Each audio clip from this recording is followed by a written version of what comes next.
Hey, Scott Johnston here. Let me read you a passage from Hebrews chapter 12, verses 1 to 2. It says this, "Therefore, since we are surrounded by such a great cloud of witnesses, let us throw off everything that hinders and the sin that so easily entangles. And let us run with perseverance the race marked out for us, fixing our eyes on Jesus, the pioneer and perfecter of faith.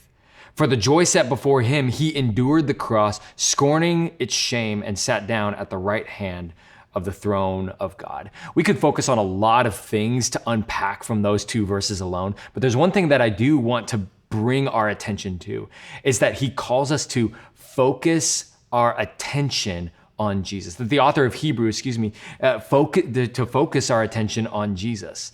I don't know if you know this, but my wife is a professional dancer. She is an actor, singer, and dancer. So she is triple threat.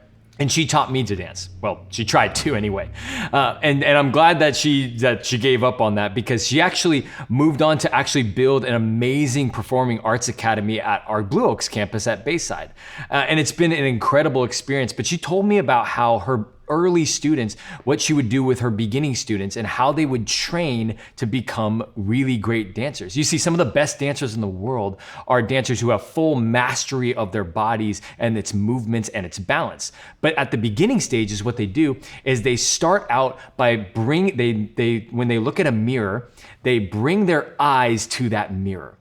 And every time they turn and every time they do a turn, they lock eyes with themselves in the mirror. And then when that gets too easy, they upgrade and they put a sticky note on a wall somewhere. And every time they do a turn, they put their eyes on the sticky note and on the spot on the wall.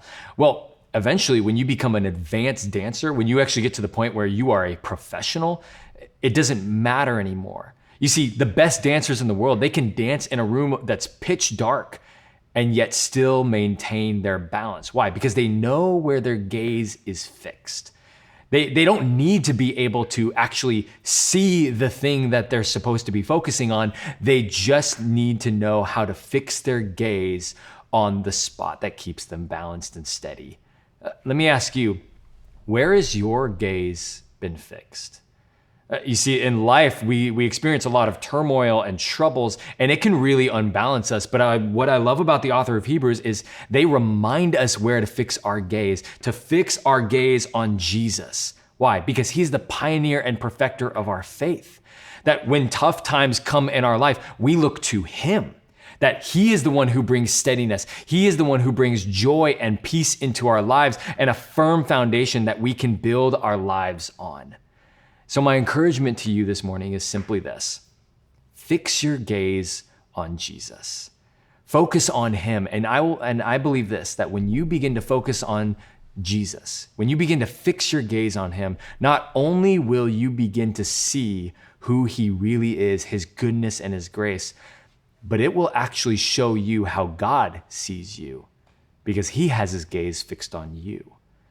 And it's out of love and mercy and grace, and who he's calling you to be. I hope this encourages you this morning.